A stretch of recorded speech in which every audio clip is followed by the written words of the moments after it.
This series deals with controversial issues. The following program contains images that may not be suitable for all audiences. Viewer discretion is advised.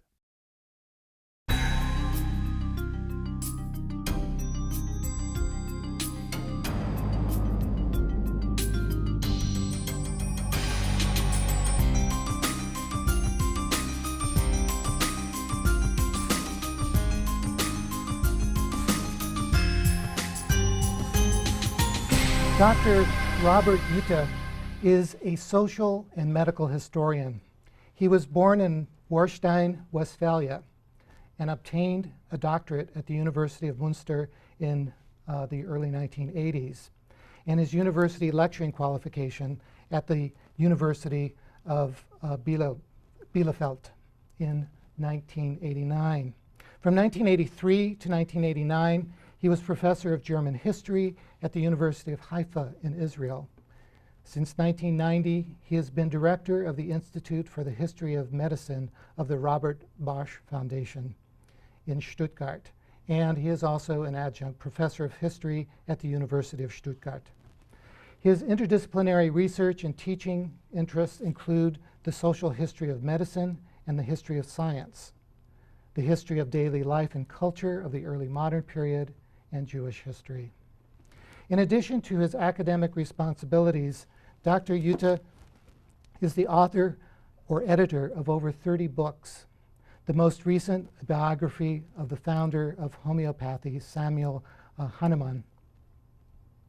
His extensive publications include several recent co-editing credits, including a work called Culture, Knowledge, and Healing, Historical Perspectives of Homeopathic Medicine in Europe and North America, and Historical Aspects of Unconventional Medicine, Approaches, Concepts, Case Studies. Dr. Juette also edits the journal Medicine, Society, and History, and co-edits the journal Ashkenaz, which is the journal of the history and culture of the Jews. He is the chairman of the Organization for Jewish Studies and a member of the steering committee of the Scientific Board of the German Medical Association, and vice chairman of the Board of Advisors at the German Hygiene Museum in Dresden. In 2005, Dr. Juette was co-organizer of a symposium on law and ethics of the historical display of human remains, held at the University College London. It is this last topic, in fact, the legal and ethical repercussions of the display of human remains, a set of issues that has been in the limelight recently with the touring of the widely popular exhibition Body Worlds, the anatomical exhibition of real human bodies, that Dr. Juette will address in his presentation this evening. Please join me in welcoming Robert Juette to the University of Michigan.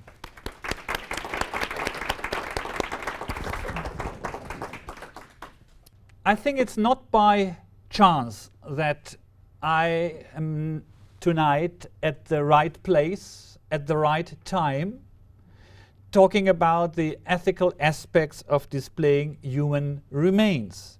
Because when I landed on Detroit Airport last Friday, I was greeted by a poster announcing our bodies. I think most of you here in the audience are familiar with this ad, Our Body, the Universe Within, and the subtitle, Actual Human Bodies.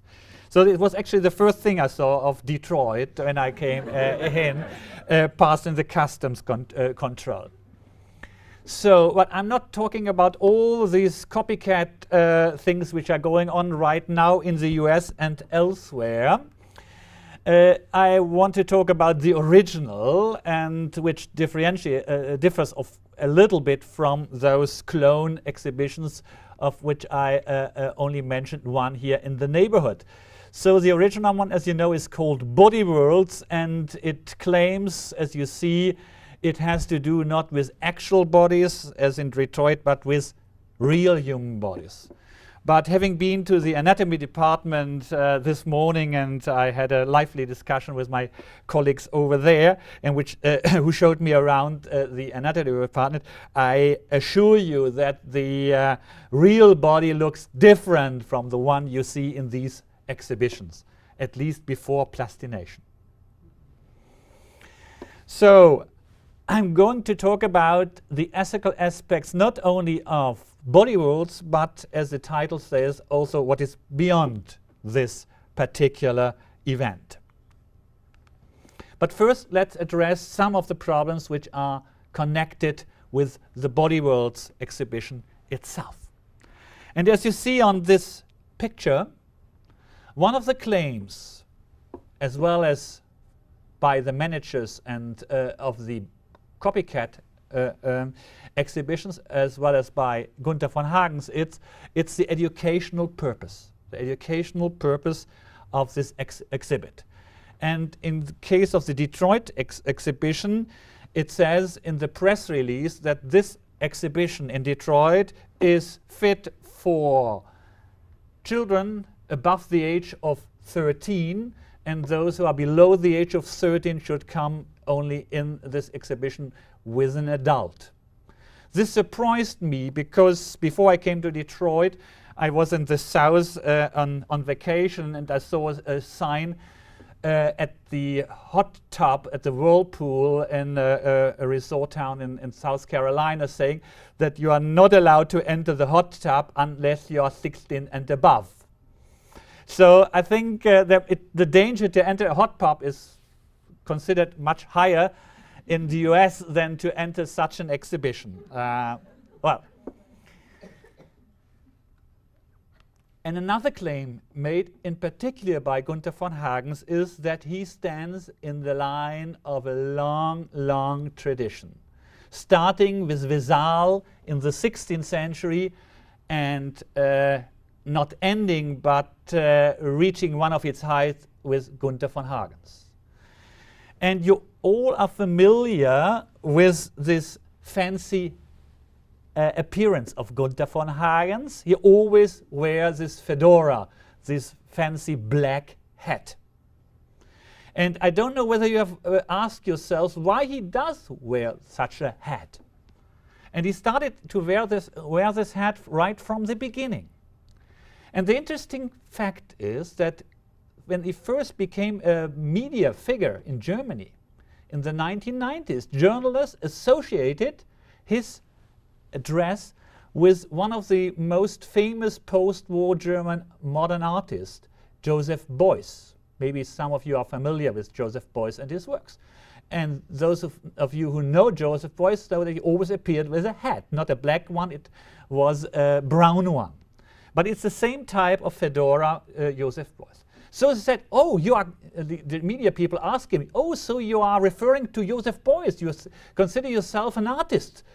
And of course, at that stage, Hagens was flabbergasted and said, well, yes, I also, yes, I didn't think of that. Yes, it's, I'm a type of Joseph Beuys artist in anatomy. But this is not true. I could show 2 years ago that the reason why he wears, and if you look at the early interviews he gave, it's completely different. So his explanation at that time was, which he forgot about later on, that his model, so to speak, anatomist is Dr. Tulp. Dr. Tulpius on the famous painting by Rembrandt. And if you look at Tulpius, you see he wears a hat, not a little bit different from the one Gunther Hagens. And the hat at that time, which was worn by anatomists, by doctors, was a sign of status. So quite deliberately, Gunther von Hagens compared himself with the greatest anatomists of the early modern period, including Tulp.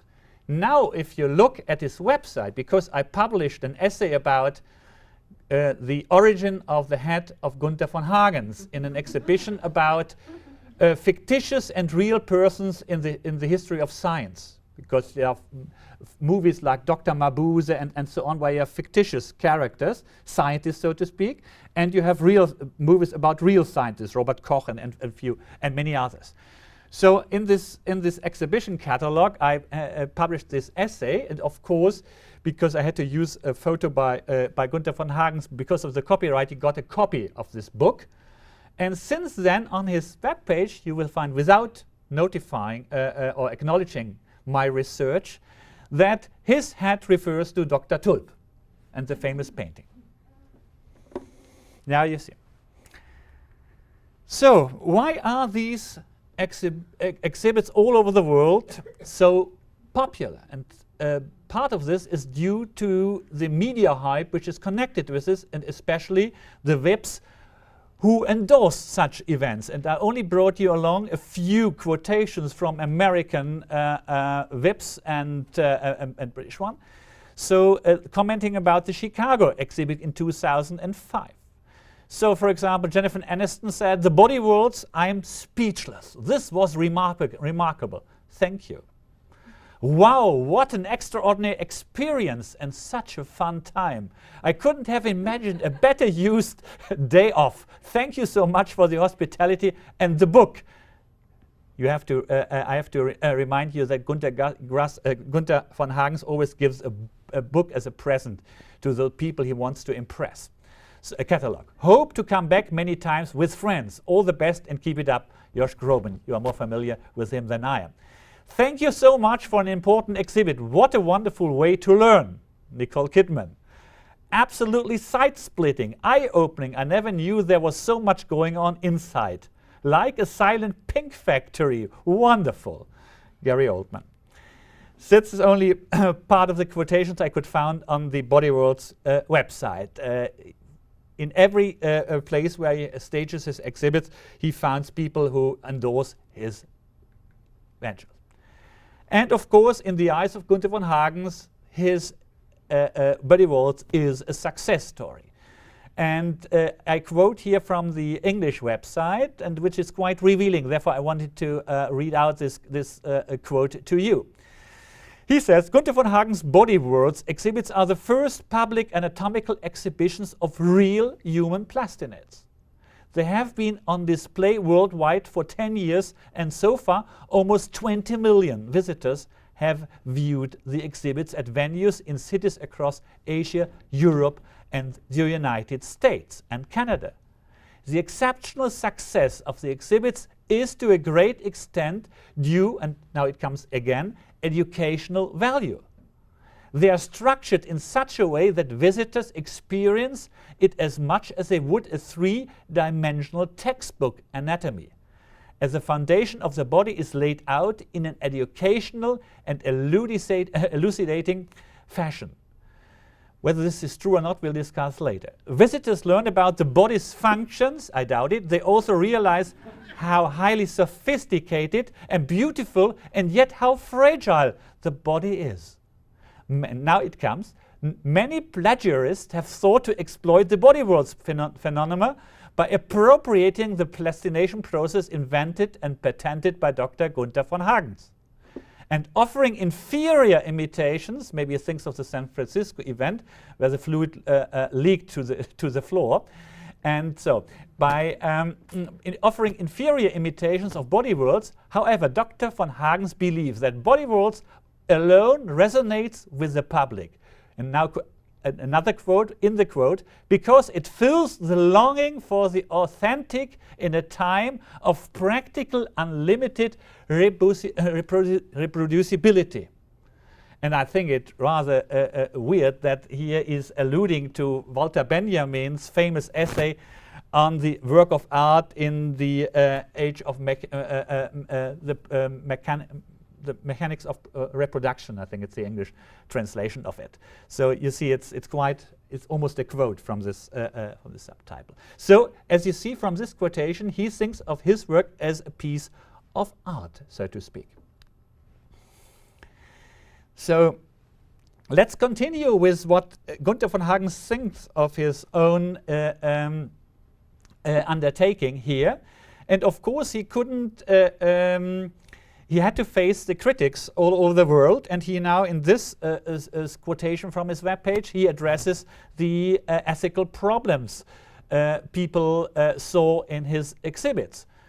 So in the first quote, he refers to media reports, and it says, "Recent media reports have wrongfully stated that Gunther von Hagens' Body Worlds uses bodies other than donor bodies in its exhibition. Gunther von Hagen's body worlds refutes the statements in their entirety as they are factually incorrect. Gunther von Hagen's body worlds is the only anatomical exhibit that uses donated bodies, willed by donors for the express purpose of serving Body World's mission to educate the public about health and anatomy. Excluding a small number of specimens acquired from anatomical collections and anatomy programs, the plastinated specimens on display in Gunther von Hagen's Body Worlds exhibitions stem from a unique body donation program established in Heidelberg, Germany in 1978. Later managed by the Institute for Plastination IFP, established in 1993, also in Heidelberg. And it continues now referring to, to the controversy in the United States, says, while other exhibits have revealed that they use unclaimed bodies or bodies that had been abandoned when found, Gunther von Hagen's Body Worlds has never needed to seek bodies for the Body Worlds exhibits. Currently, the Institute for Plastination has a donor roster of, imagine this, 6,800 individuals, which includes around 200 North Americans. The already deceased on the Institute for Plastination's donor roster number 350.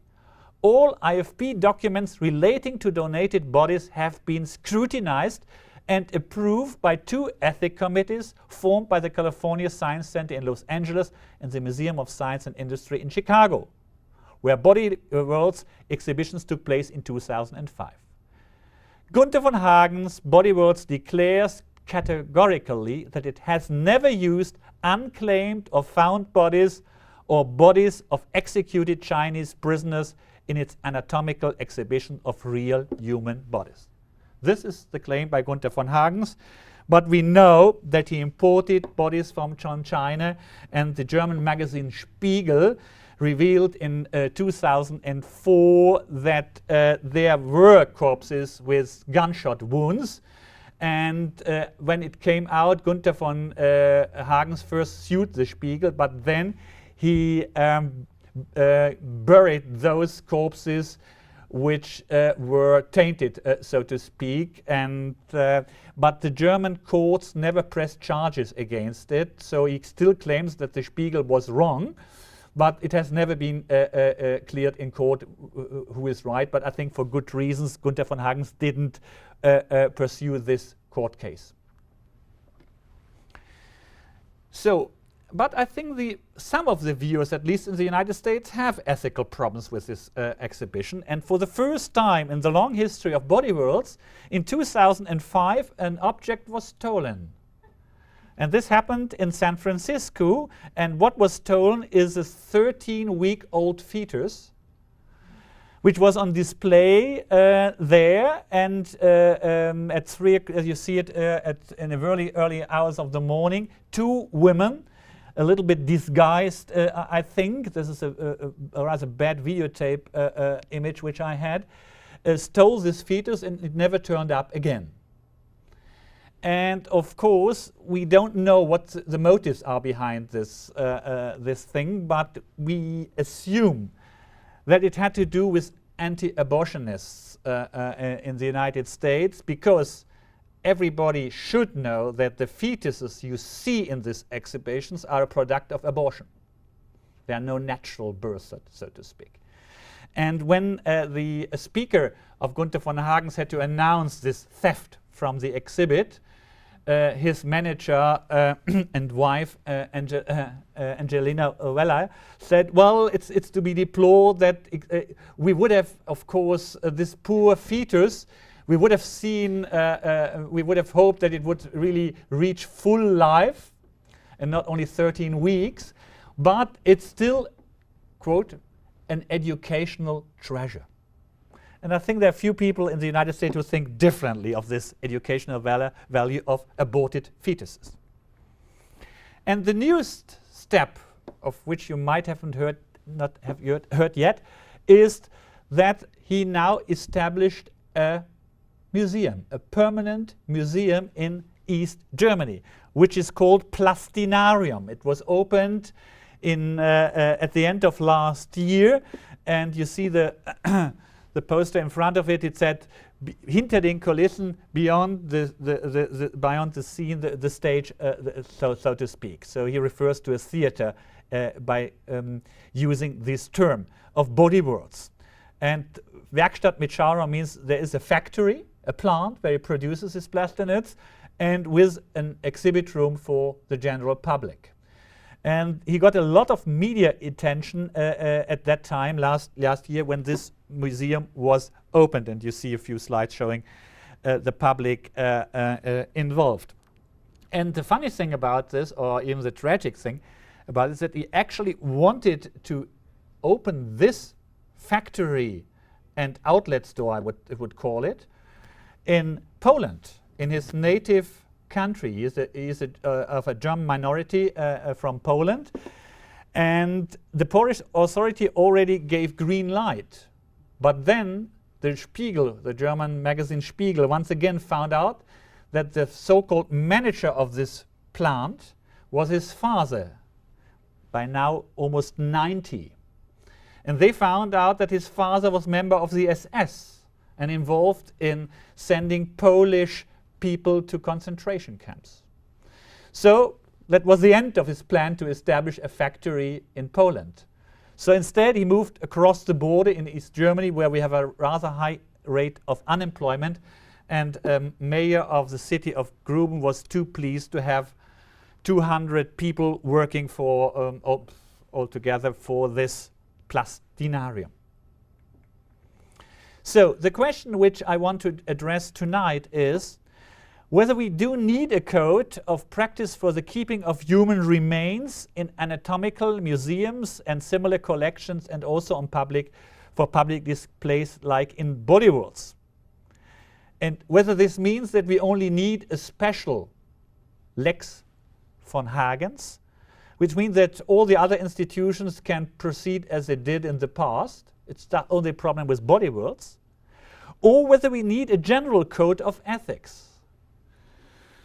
And in a recent interview, the American medical historian Michael Sappel, who also wrote about the history of anatomy, said, if we apply these standards of informed consent, of which I will talk later on, to the anatomy collections in this country and elsewhere, we have to take off most of the exhibits.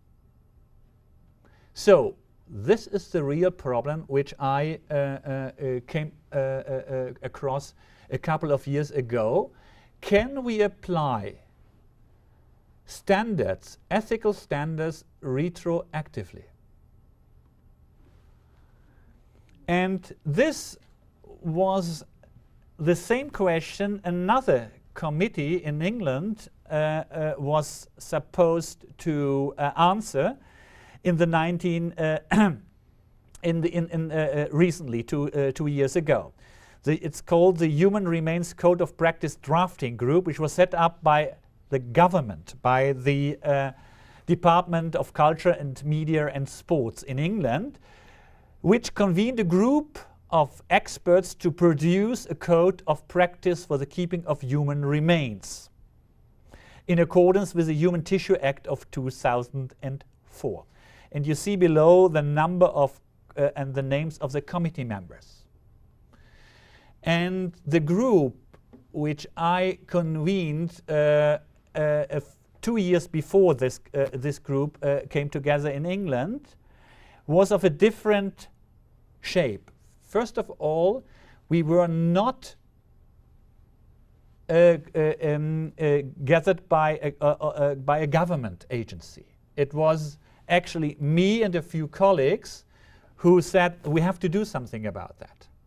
So it was a private group, and this had one big advantage. We were independent.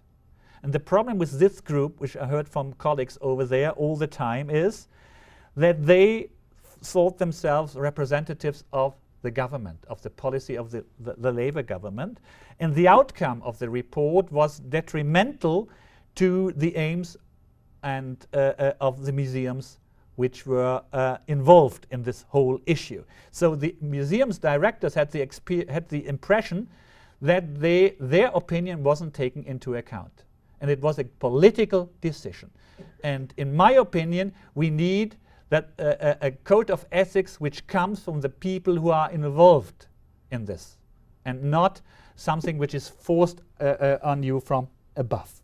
So this differentiates this group from our group. And another thing which we didn't address in the German guidelines, of which I'm talking about in a minute, is that we of course could address the question of human remains on public display in many places. For example, what about relics in churches and human remains in memorial sites? This is also a very controversial thing.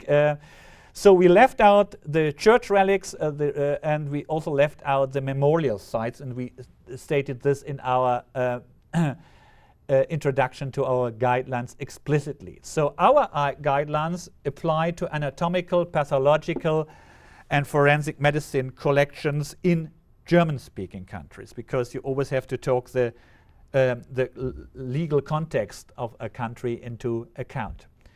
And the whole thing came about, the initiative for setting up a group discussing such guidelines and such an ethical code, that in the late 1990s I was approached by the German Public Health Museum in Dresden in my function as advisor of the scientific board, whether I could help them because they had a problem.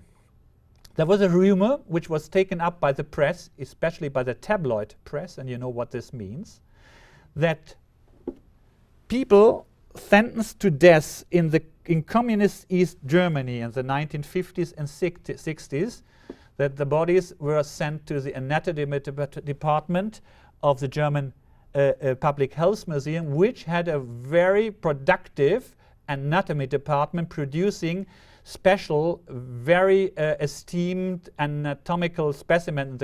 My colleagues here from the anatomy department know what I'm talking about, the so-called Spaltholzpräparate. And they were always looking, of course, for corpses. So the question was whether people who were anti-communists ended up on the dissection table. So they were quite in a desperate situation when they asked me, and I said, well, I can't help you in particular with this case. In order to find a solution, we have to think globally, or at least on a national level, and we have to find guidelines which we can apply to the Dresden collection, and then maybe we even can stand the storm in the media if we have general guidelines to apply. So then I had the idea to set up this group, which met for 2 years, and we had very, very lively discussions. The group comprised specialists from all fields, bioethics people, legal experts, pathologists, anatomists, historians, and so on, 15 people altogether. And finally, we drafted a code of ethics, which is now called in short the Stuttgart Guidelines, or the recommendations by the German Human Remains Code of Practice Drafting Group, a very complicated title in English. And we published these guidelines in the German Medical Association Journal in 2003. And you see the report about the presentation of this code of ethics in the German Medical Association Journal, and the headline says Ethik hat ihren Preis, bioethic has its price. So it has a double meaning, price, in this respect. It's an economic one and also a social and moral one. So now I want to go a little bit into detail what these guidelines are about and why we drafted them. First of all, we notice the difficulties surrounding the treatment of human remains, and these difficulties are not restricted to the problems we have in Germany because of our history. So first of all, the use of human remains specimens created before it was general practice or legal requirement for the donor to give their express consent. And this applies, for example, to the United States as well. As far as I know, only during the past, 50 years or so, maybe even less, you have the informed consent by donors and the written documentation on this. So that's an issue which also raises concern here. Secondly, the use of human remains whose origin is unknown. And especially if you have bones dating back and tissues to the 17th, 18th century, we hardly know anything about that. And thirdly, the collection, preparation, and presentation of specimens of human remains created legally under the terms of earlier rules and or different legal systems, but which would be considered to be unlawful by current standards. So take the example of Gunther von Hagens and the issue about the Chinese corpses. In China, they obviously don't have any problem. So he said it's legal. I got it from China. And of course, the German Nazi doctors could say it's legal. It's Nazi law. It's law. And and you have the same kind of problem here with the US legislation in a way, if you think about the Anatomy Acts of the 19th century. So, and finally, human remains from jurisdictions and cultures in which consent as required nowadays is not deemed necessary. I will bring you an example from Thailand. So, culture also plays a role. So, these things we had to take into account. So, we decided to settle upon general procedures which should be followed if you have such a problematic collection in your own house. And as I said, every museum which has anatomical objects in its holdings has these problems. So, first, insofar as it is possible to do so, the origins of the human remains shall be identified. That's easy if you have written records. But in many cases, there aren't any records, or they have been destroyed because of negligence, or because in Germany because of the Second World War, and so on and so forth. So sometimes it's very difficult, but at least one should try to identify these remains and the origin. And second, if there's just cause to believe that particular human remains have been acquired unlawfully, then these remains shall be removed from display during the period of the identification process. And thirdly, in order to identify the origin of the human remains and to date them, a separate investigation shall take place. What does mean separate investigations?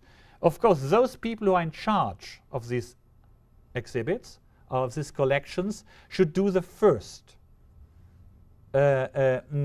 investigations. But they are biased. They have a vested interest.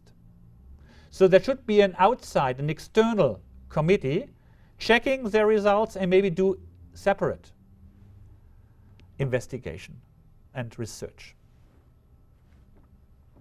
So, in addition to this, what should also to be taken into account when judging the value and the moral problems of the display of anatomical objects.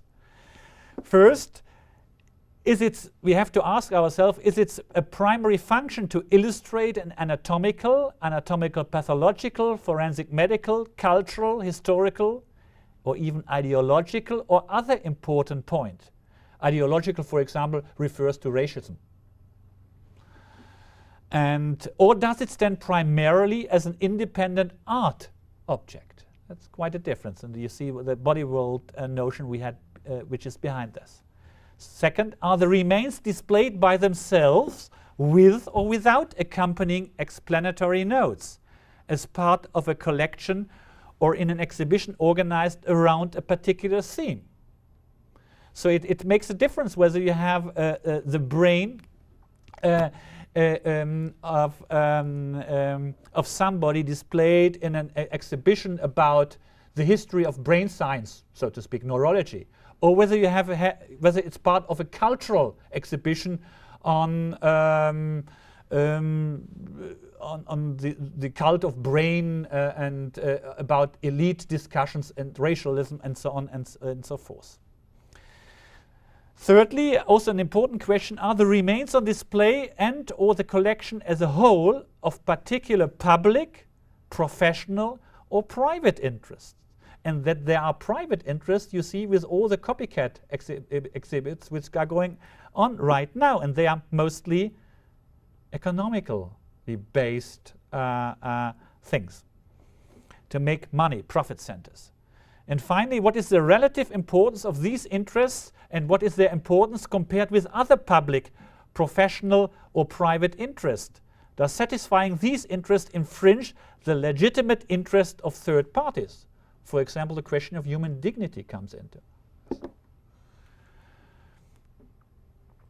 And we shouldn't also forget, and I think the experts here from the anatomy studies and department will agree with me, that it also depends a little bit on how you present these specimens.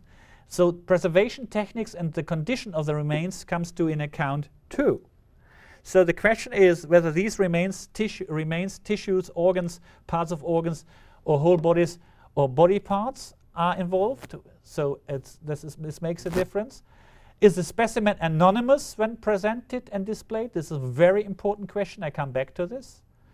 Are there good grounds for the specimen not to comply with the principle of anonymity? And does the specimen retain elements such as facial features or obvious distinguishing marks which are intended to reveal the identity of the deceased? And today I learned, visiting the department, that you, of course, by preparing a plastinated body exhibit, that you remove, for example, tattoos, which could identify the person. And thirdly, how old are the remains? This is a very important question. Has all memory of the deceased been lost? Are these the remains of an anonymous person who died in the dim past, or the remains of someone whom people still have direct or indirect personal connections?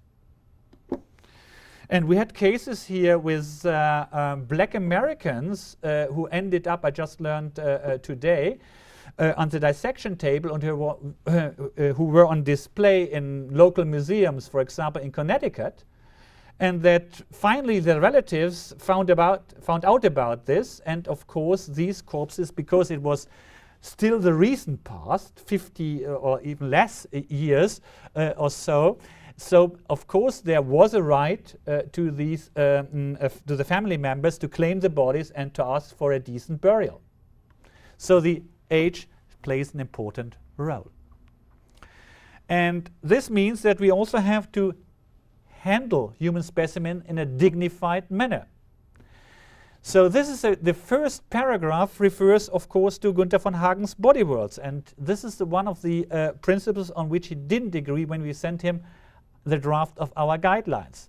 It says the primary aim of the aesthetic preparation, arrangement and display is to present the information the remains reveal accurately whilst preserving the dignity of the deceased. And also the concept of the human dignity of the deceased can only be understood by analogy, and presentation and display shall not willfully demean the human corpse. Human remains, and this is the important clause, human remains altered for artistic purposes shall neither be created, nor stored, nor put on show to the public. And this, of course, angered Gunther von Hagens. And this finally brought him to go to the United States. So, and I will show you a slide where he refers to my name, me heading this steering group, and said he would give a statement in public commenting on our guidelines. He never did this, but this was in late 2003, and in 2004 he announced that Germany is not the right territory for his Body Worlds exhibition, that he has much more esteem for America, who the Americans understand what he wants to do with his exhibits. So he left Germany for good, he said, with his Body Worlds, and this is due to our efforts, I proudly say here in this context. And finally, it's particularly important when presenting and displaying human remains to be clear about the nature of the target audience. If the remains are being presented to the general public, it is imperative to take into consideration the visitor's need for identification and distancing. And this happens all the time in Gunther von Hagen's Body Worlds exhibit, that people identify. Well, they look at the smoker's lung and say, well, how is my lung looking? And maybe I have to change my behavior. And so things like this happen in such exhibition. And this you have to take into account. An anatomist would never ask such a question, or a medical student. So you have to take this identification process into account when putting these things on this public display. And the only solution which we really could found with those, and in order to avoid to apply our standards, our ethical and cultural standards to the past, and throwing out 90% of our collection, so the only thing, except for those remains from victims of terrorist regimes like the Nazis, this is the only exception. But in all other cases, if there are good grounds, you can keep this, provided you follow these instructions and the guidelines which I explained to you before, and if you keep in mind the symbolic remembrance. So, and what do we understand under the term symbolic remembrance? It's a public act of thanksgiving of an appropriate nature for all the persons known and unknown whose remains are to be found in the collection. And also the creation of a suitable place to remember the dead, and communicating perhaps during guided tours or by means of special events the processes involved in preserving the remains. And this hasn't been done so far. We have this ceremony after an anatomy course in medical school, but nothing similar in anatomical collections over the world. And in Germany we started to introduce this new system. But first let me say a little bit about the impact our private guidelines, so to speak, had on the German public. And quite surprisingly, we didn't think of that in the first hand, our guidelines were endorsed by the German Medical Association and became an official guideline, so to speak. And it was also, which we even could expect it at all, it was endorsed by the Council of Ministries of Cultural Affairs of the Federal States of Germany. And they run museums. So this was very important to us, because in this way the private guidelines became a kind of bylaw. And now, as far as the international impact of these guidelines, of which this lecture is part of, I refer to the symposium already mentioned by Ray in the introduction. I presented these guidelines at the Symposium on Law and Ethics in London in 2005, and this pinned off the invitation via a colleague here in the US, and made contact to the Museum Studies group here. And I'm very thankful for those who arranged this collaboration. And those of you who are interested in the more details of these guidelines, I refer to the English translation, which is available on different websites. So if you can't scribble it down right now, visit my website and you will find these. So, and in the final part of my tonight's presentation, I give you a few examples of how we succeeded in putting the Stuttgart Code of Ethics into practice. Because you can set up guidelines, but nobody cares. So at least in some cases we're successful, in some not so much. So I will give you 6 examples ranging from Berlin to body worlds. And you see already body worlds with the question marks. So the Medical History Museum in Berlin at the Charité, which is really worth visiting because it has the pathological collection of Rudolf Virchow, one of the great medical figures of the 19th century, a famous pathologist. And the original, or most of the original specimen he collected are still to be seen there. Some of them were destroyed during a bomb raid during the Second World War, but most of them are still there and were displayed, and this museum is open to the general public. So what the director, who was part of our committee, did immediately, that he set up a sign right at the entrance of this exhibition next to this skeleton, and which thanks all the unknown donors who weren't able to give informed consent, and apologizes for any injustice done to these people. So, and this is only the beginning. The whole museum is now under reconstruction and will be newly arranged, and in the new exhibit there will be it will be more prominent. But at least it was a beginning, saying thanks for the first time and acknowledging guilt. and apologizing. The second example I would like to draw your attention to is the University of Jena in East Germany, where I was asked as the chairman of this group to be on the external committee researching the history of the anatomical collection there in the years 1933 to 1945. And I don't have to tell you what this is about. The anatomy department, you here see some of the findings which are even available in an English summary, quoted here on my slide. So the problem there in Jena was that about 2,000 corpses were dealt with by the anatomy department during these years, and about 200 of these corpses were people who were sentenced to death for minor things like stealing bread or for political reasons. And of course there can be no doubt that at least 90% of these death sentences were politically motivated in our modern standards, so to speak. And the problem was that there is a rather large collection. And it could be that some of these victims ended up as anatomical exhibits. So the question was to identify those tainted exhibits in the collection. And this was not easy, but finally it is 99% for sure that none of these victims ended up in a permanent display, which is still there.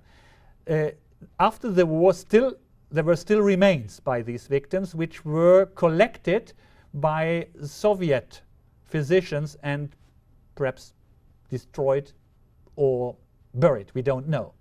But nowadays, we know that, of course, there is a blame to be put on this anatomy department in that year, but that at least the collection they have, the vet specimen collection, is not problematic. A different problem is the bone collection they have.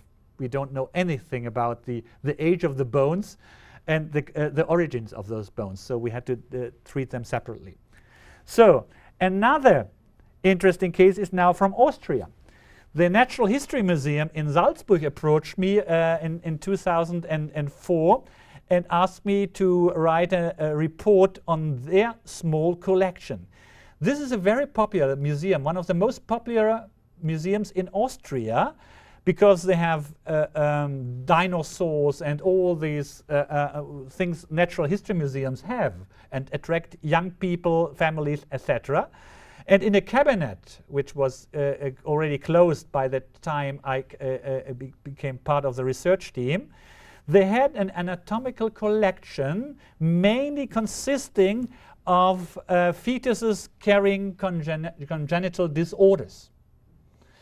And on the first side, it was quite clear that most of these parts of this collection were from the early 19th century. This you could judge very easily. But there was a rumor that at least maybe some of them might stem from a later period, that means after 1938, when Austria became part of Nazi Germany, and this museum was one of the branches of the SS Ahnenerbe, so part of the propaganda machine of racial hygiene. So using different evidences, I concluded that this collection is not from the period between 1938 and 1935, and this enabled the director to send this. He wanted to get rid of this collection to the Pathology Museum in Vienna, and they declined the offer first and said, only if this collection is not tainted, we accept it. And now these fetuses and stillborn children are now in Vienna.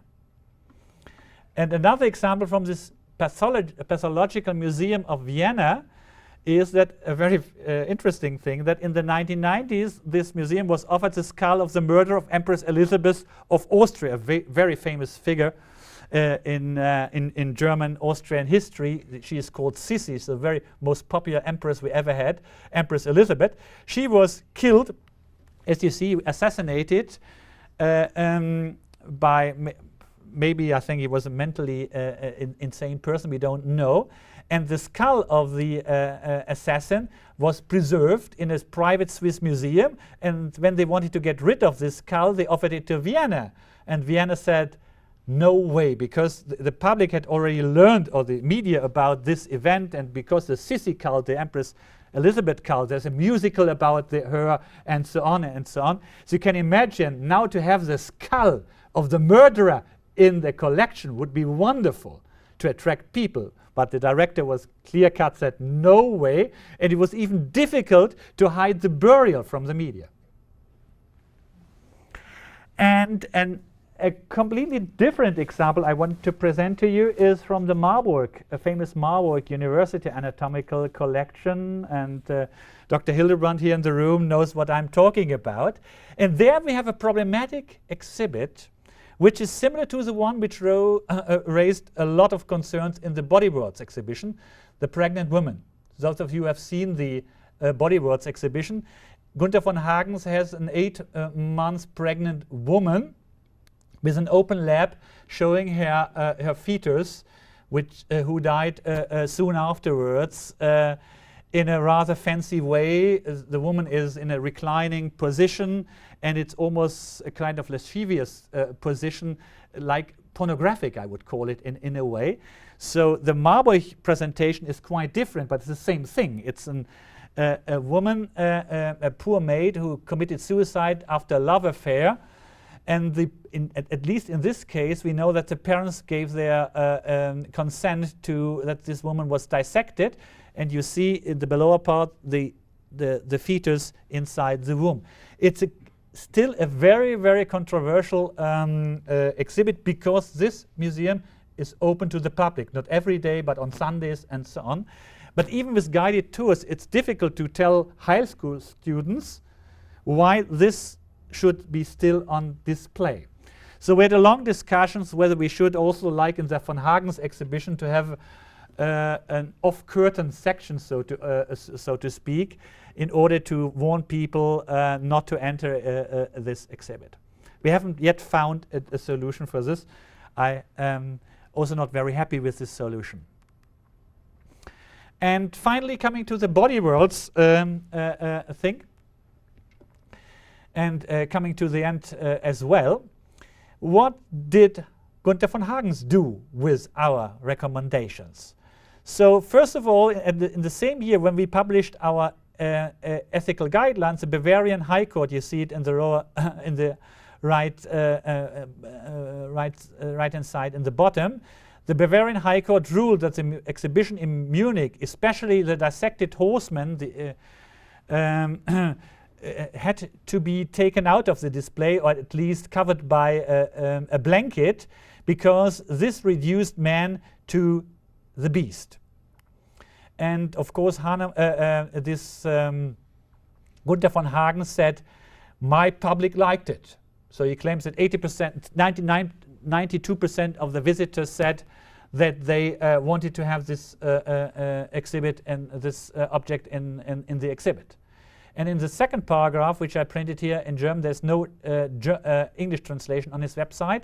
He refers to our guidelines and said what I said before, that he wanted to refer to our and to confute our guidelines, but he never did this, but he made the right move. He left Germany. So the questions which concern Gunther von Hagens in context with our guidelines are that, first of all, the question of anonymity of the bodies be preserved, and he claims that the bodies should be anonymized. This for good reasons, because then there is no longer any trace to the origin. And we said, of course, there's a difference between anonymity in the exhibit and the anonymity of the origin, obscuring the origin. So that's the first problem. And what we also think is problematic, that Body Worlds does not really care for the interest of the donors. Although people have had this informed consent, they really don't know in which pose their corpse will be displayed. And I don't think that the Chinese corpses, which have been acquired in a legal way, he claims, ever thought about ending up in these fancy positions in the Body World exhibit. And B, as I mentioned, the question of anonymity is also here to be taken into account. And just a short outlook to other cultures, and I give you 3 examples very shortly from the US. Here, for example, we have this thing in the Mutter collection here, the deformed body of a young mother, which did not allow for natural childbirth in the 19th century. And finally, this woman ended up in the anatomy department there on display. And the problem was what to do with the skull of her fetus. So first, they decided to have it in the hand of the mother. And then the curator said, no, at least we have to get away from this emotional position and put it at the bottom. But I don't think it's yet the final solution for this ethical problem with this particular specimen in the Mutter collection in Philadelphia. And the completely different approach is in Thailand. I mentioned it in beginning. One of the anatomy professors of the Kongnam Anatomical Museum in Bangkok was at our conference in London, and he said, what's the fuss about? In Thailand, it's a spiritual gift, and the Supreme Court ruled that the human corpse is an asset for the nation. We don't care about informed consent. And he showed me very proudly that his grandfather and his father were hanging like this in the anatomy department. So, and next to this, I slid this slide, you have a forensic museum, which is even worse as far as the ethical problem is concerned, showing here a cannibal with where you still see the scar of the knife of the forensic surgeon. And the second last slide I want to show to you is that the British government, and I talked about this Human Remains Committee, and those who had such collections like the Wellcome Trust decided to repatriate some of the anthropological collection items, and here the case is of the skull from a Tasmanian Aborigine. And I don't want to go into detail because it's a little bit different matter from ours, these anthropological collections. But what I wanted to say that although the Wellcome Trust and the government in the United Kingdom takes care of those exhibits, they don't care about the most striking case we still have, the Irish giant, which is on display in the newly refurbished Hunter Museum in the Royal College of Surgeons in London. And we know that this poor guy, this tall guy of Irish origin in the late 18th century, explicitly stated in his will that he didn't want to end up in the anatomy cabinet of Dr. Hunter, because already at his lifetime he was sure that there was a price on his head. So, and he did everything to get a decent burial on sea, but the undertaker was bribed by John Hunter. Hunter paid an extraordinary price, and so this man is now still on display. And I think what I said about the number of years which should have passed, and in order to take into account the human question of human dignity, although this exhibit is more than 200 years old, we have, for the first time from this period, a stated will saying, I don't want to be in this. And I think we have to respect this will. Whatever the cultural value and medical scientific value of this exhibit will be. And to the final quote I want here to show to you is by a colleague of mine, Michael Barilan, with whom I have been in contact during the past few months. And people in anatomy tend to believe that modern anatomy disavows any connection to the life of persons. The exhibits are depersonalized, denaturalized, and purportedly purely functional and value neutral. This situation is not value free, nor is it likely to do justice to clinical medicine and to the biopsychosocial model which Barilan suggests as a solution to this. And that is quite right, and this is my final sentence, is shown on an ad which Ray Silverman just gave to me. It's an ad for the new journal Discover Science, Technology and the Future. It shows a plastinate body in a thinking pose like the Thinker by Rodin. Those of you who are in the front will notice it. And this small subtitle says, I also have to take off my glasses, whose body was this? So it's again the question of identity, of social and cultural context. Thank you for your understanding, for listening to me.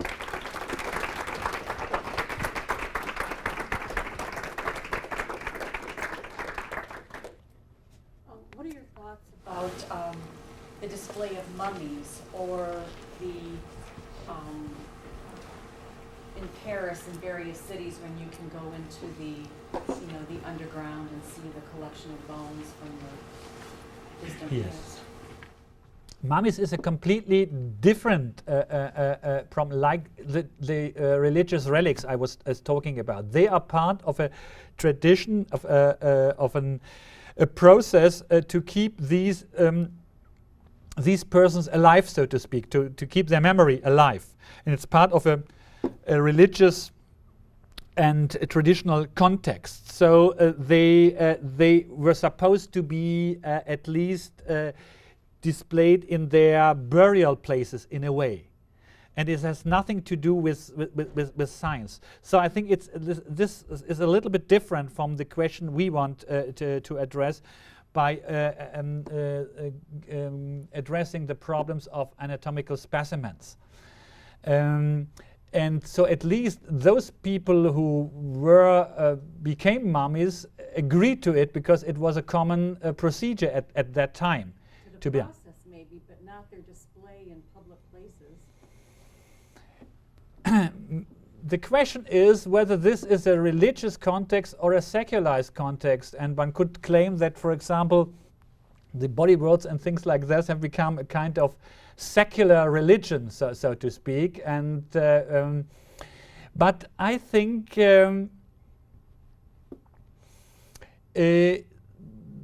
we can't compare. It's comparing apple with pears in a way. Mummies is not an anatomical specimen, and especially as it's different perhaps with the people, the Aborigines from Australia, from Tasmania, because there you could claim that they are at least relatives or descendants of the original tribes, which still care about burial practices. But what about the old Egyptians? The present-day modern Egyptians are by no means the descendants of the old Egyptians. So there is no longer the tradition. We don't have any longer the Egyptian deities which were worshipped or are worshipped. So this cult has died out. It's part of our history, of our cultural history, and as soon as there's no longer a continuous link with the past, I think there's no real problem involved. It starts if you have still a living chain, so to speak, with the past, and then you have to think about this. That's my maybe people think different about it, but it's with the Egyptians. I think it's more problematic with those with the Indios and the Afro-Americans who ended up in European and American ethnological and anthropological exhibitions there. And that's a question of 150 years, and so I think this is more problematic, but not mummies. Just you then.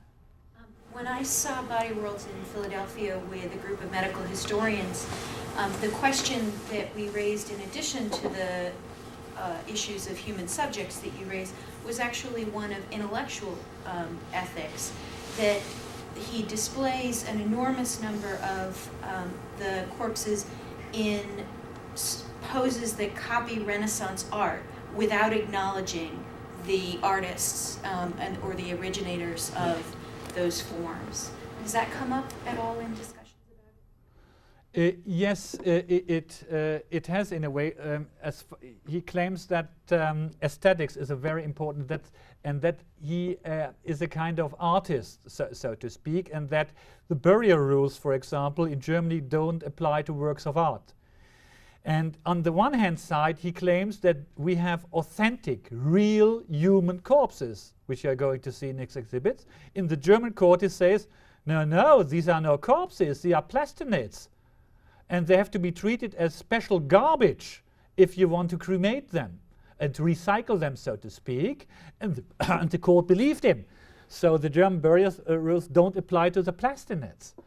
But the public gets a completely different thing of that. So, but you are quite right that he is very familiar with anatomical history, so to speak, and he copies Tulpius, Vesal, and especially if you look at his objects, most of these fancy, except for the modern ones like the skateboard walker and the discus thrower and so on, but the other ones are copied from Fragonard, a French anatomist of the 18th century. These and he says, well, they did it already in the 18th century, but he forgets to tell us, especially the public, not the experts, that Fragonard at that time was an exceptional one, and he was despised on by his colleagues because what he did. So he was not the rule, Fragonard, but the exception, like Gunther von Hagens is today. First, this, and then Sabine. In your talk, I realized the importance of codifying your consensus or belief of how things should be done in this particular case. But how does your code relate with the larger code of ethics of the International Council on Museums, for instance? I know that this is also addressed in the ICOM Code of Ethics. Yeah. First of all, we worked on a national level, and this was already difficult enough because we are a federal state and we have different legislations to take into account. For example, two of the German federal states, Hamburg and Berlin, the urban states, so to speak, have special anatomy acts or laws which regulate the donation process and so on and so forth. In all other states, we don't have a specific law addressing dissection, but we have burial laws which at least can be referred to in problematic cases. And in the case of Württemberg, where I come from Stuttgart, we have a professional code of ethics which also addresses the question of dissection. So, but as far as the international context is concerned, to which you are referring to, we said, well, I would be glad to export at least the basic contents of the basic principles of our guidelines to other countries, but there can be no doubt that because of different cultures, because of different legislation, these have to be adopted, these guidelines. But at least a start has been made, and I think it's for the first time that we have guidelines which have been accepted by museum curators as practicable, because it allows them to keep at least the substantial part of their collection without erasing just because of a fashion in politics and give things back and destroy it for eternity. So I think this is the advantage of our guidelines, that if the spirit of these guidelines could be translated into other nations trying to draft similar guidelines, I would be very, very happy indeed. And I think this talk tonight is just the beginning, and I hope that my American colleagues with whom I'm in touch will trigger such a discussion that we might be in the future have, for example, an American code which makes it difficult for Gunther von Hagens, for example, to claim that his corpses are legal because they came from China. Then we can say, well, we do this with the German code. this might be legal in a different legal context, in a different culture. Well, but if you want to display these things in our place, you have to stick to our rules. And this could be a solution. So we are multicultural, so to speak. We are liberal, but there is, of course, a limit to what you can accept and what you should do. This refers back to the iconographic quotes of Renaissance atlases, for example. Gunther von Hagen likes to quote his historical tradition, his long line of history, but he becomes completely ahistoric when we come into the 20th century, because for many of us, at least one of these icons he shows, the muscle man who holds up his skin, refers us back to situations in Germany where we have at least rumors, in part substantiated rumors, of Jewish skin being produced in Buchenwald for purposes other than whatever. Yeah, for lamps. For example, for lamps and dissertations on tattoos on Jewish skin. So he basically neglects any recent history. And I mean, that's been quoted before by Jewish cultural institutions, and it's just painful to look at these exhibits. Absolutely. And yes, please. I'm curious, with Gunther von Hagen claiming himself as a form of visual artist, has his exhibit? I'm only familiar with it being shown in, for instance, natural history museums. Has it been shown? Has it traveled to museums of fine art as well? Do you understand my distinction? Yes, I can see. Of course, he was always looking for prestigious places to show his. So, but it's usually he started in the first exhibition was in Tokyo, as you know, in the mid 1990s, and then he managed to get into the German Museum of Technology and Industry, in Mannheim. But this was one of the very first German exhibits. But later on, it was almost impossible for him to find a decent place. So he usually ended up in all kinds of exhibit halls and so on. And in 2003, he ended up in Hamburg in a museum for erotic art, and so and even more so, he advertised this exhibition that taxi drivers and prostitutes have free admission to this exhibit, and to please the particular place, the erotic museum, he designed a special exhibit for this as well, a male plastinated body showing an erection, and he called this plastinate early bird. So far about the prestigious places of he could get hold of in Germany, at least. Here in the United States, he always managed to get into science museums, but not in medical history museums or similar things like that. And I have no idea, and I would like to have an answer from you, why curators of science museums are still, after all these controversies, keen on having even the copycat exhibits in there, unless they think, well, we don't care about moral standards, we need money. Thank you. Actually, Yeah. I'm from the Henry Ford, and I can tell you that there were some members of our staff who were very interested in considering displaying that, and were a little upset that it went to the Detroit Science Center. Yeah. We ultimately decided we didn't want to do it, Yeah. but there were, and it's about money. Yeah. It really Yeah. is.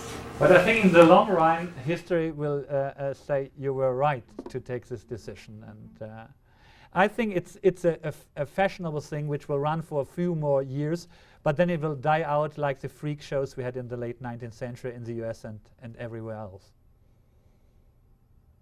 Ray, please. But I do think it's opened up something of a Pandora's box, and just to follow up on a couple things that's been said. One of the things that I'm a little concerned about is a lot of the discourse around this seems to be rather Eurocentric in nature. You raise the issue of needing to be sort of culturally sensitive and realizing that different cultures have different attitudes about human remains. And it seems that one of the great challenges here is to be able to take all of these different views, all these different ideologies into consideration to somehow come up with some sort of universal code of ethics that will govern the nature of just human dignity in many respects. And what I was wondering, you mentioned ICOM, International Council of Museums. I'm wondering, there are UNESCO conventions, for instance, that basically are treatises that are put out to the world, basically, that nations can either sign or conform to or not. And has there been any discussion at all about approaching UNESCO to look for that? Oh yes, already. I was even problematic with the European Union, and we thought of maybe addressing the Bioethics Committee of the European Union, and to endorse our guidelines. But knowing the European bureaucracy, I think we had no chance. And if we consider the discussion about the subscribing to the bioethics code of the European. You have some countries which already signed this convention, others not, but it doesn't really make a difference. And the same for stem cell research shows you the problem very clearly. So I think we shouldn't look for governmental and regulation, even international bodies like UNICEF and UNESCO can I think governmental in a way, and we should look for professional guidelines which are endorsed by the experts in this field, and I think that's the only thing which works. So I was very proud a couple of years when the government of Bavaria approached me, and they thought about passing anatomy law, especially after the Munich affair with Gunther von Hagens. It was a so-called a kind of von Hagens legislation, but with a broader context. And there the director in the ministry said to me, well, couldn't we just copy your example and having a kind of professional code to solve this problem instead of another legislation which really doesn't work and nobody is paying attention to. So I'm a little bit skeptical, but thanks. I am more interested in cooperating with these international museums networks, and the first thing I did, I showed it to you on one of the slides, to establish contacts with the European Network of Medical History Museums. And they put our guidelines on their webpage. So maybe the next step would be to go on the general level, on the international one, including all museums, because it's not only part of the medical history museums in the narrow context. What do you see is there a difference between the von Hagen sort of displays and what you call copycats, or are they basically all the same? It's difficult for me to judge, because I have seen one of these exhibits, and I think one was already enough. And actually what I saw was in the exhibition in Vienna, but not the original. He also had one exhibit in Vienna in the beginning of either 2000 or 2001. I don't remember quite. But before Gunther von Hagens came to Vienna, one of the guys who still organizes in America these copycat, and I think even the one here in Detroit, it's an Austrian TV man by the name of Gerhard Perner. And he did the first copycat exhibition in Vienna in a cloister, which is an exhibition place now in the center of Vienna. And I saw it there, and what I could judge from the catalog and the video I've seen of the Body Worlds exhibits, or the very first one, it's different. It's different because it has musical elements in it. You hear a piano playing. You have wheels hanging down from the walls. hiding, so to speak, and you have special lighting, you have tropical plants. You really feel like in a circus or in a tropical show, so to speak. So these copycats, because they are perhaps have not the variety of interesting objects as Gunther von Hagens, they copied some of his post plastinets, but not all of them. So they focus on the environment, so to speak, and use multimedia effects to enhance the effect, the curiosity effect, and also the maybe the shower which runs down your shoulder when you watch these things, the thrill and things like that. So I think that's the only difference between. As far as the technique is concerned, I think the expert will tell us that there are two techniques, or even three. Yeah. Yeah. So that's called low temperature plastination. Yeah. But you won't see the difference if you are not an expert. No, you can't. So for the layman, it's all the same, unless it leaks on the floor and you say, well, what's going on there, like in San Francisco? Well, and the sources of the bodies are even more obscure in the copycats. Yeah. Thank you for this additional information. Yeah, please. You talk about a living chain. In terms of this exhibit, when people sign the consent forms, is there a certain number of years before their body is allowed to be displayed? And are surviving family members aware that when their body becomes on display, or any of this? No, I think you can get processed right away if you happen to die one day after the exhibit and you have signed the form. And he would be most pleased to have you.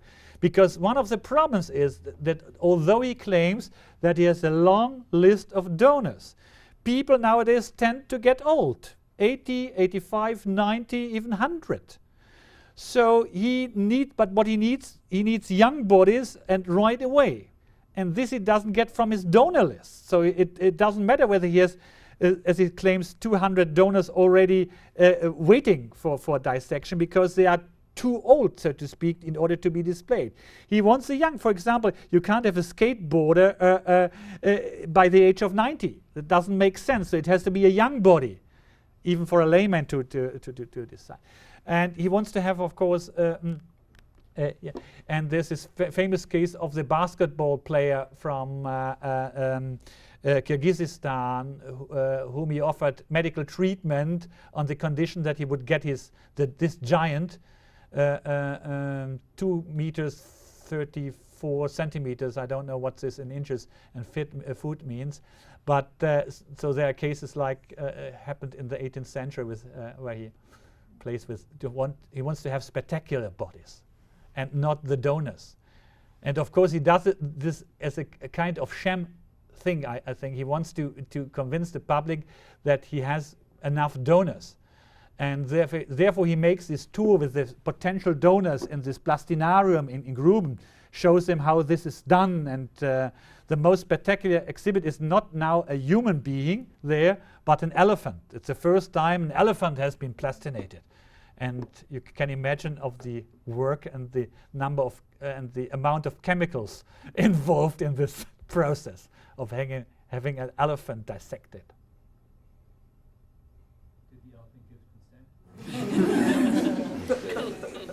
Well, I think animal rights will have problems with that. Non-human plastinates, which are showing up in the body world shows now with the horse or gorilla. Yeah. They do. And actually, there was one case where he was sued by somebody because the origin of this animal plastinate was a little bit problematic. And so in the first case, the guy who sued Gunther von Hagens won, but in the second instance, the court allowed Gunther von Hagens to keep this animal exhibit in his. But I don't know exactly the circumstances of this particular case. But there was one court case about an animal in this exhibit, funnily enough.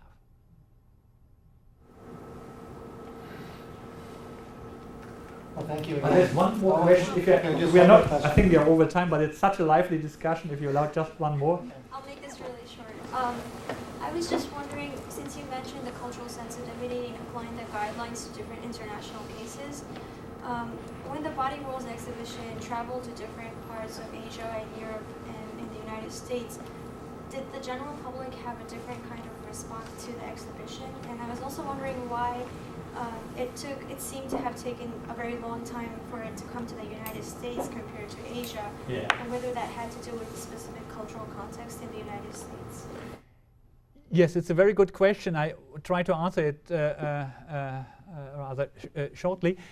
Of course, he was very successful in Japan and in particular in China in the beginning because they have a different attitude to the body, and because of either a religious or anti-religious context, it depends. But nevertheless, in the United States, there were different reactions by different ethnic communities. For example, the Chinese community, the exiled, so to speak, Chinese community in the United States in San Francisco was up in arms about rumors that executed prisoners would now be on display in San Francisco. And for example, as far as the churches is concerned, there's a striking difference between the German churches, whether Catholic or Protestant, it doesn't make a difference. They unanimously protested against these von Hagen's exhibits in Germany, but I can't think of, and I didn't hear of, any similar response from all the religious groups here in the United States. So this is a striking thing, and I think this makes the success of Günther von Hagen's possible in the United States. If he would have met resistance by religious fundamentalists here, I think the case would be completely different. But he didn't, and I don't know what's the reason for this. This you have to answer. I mean, not you personally, but the American audience.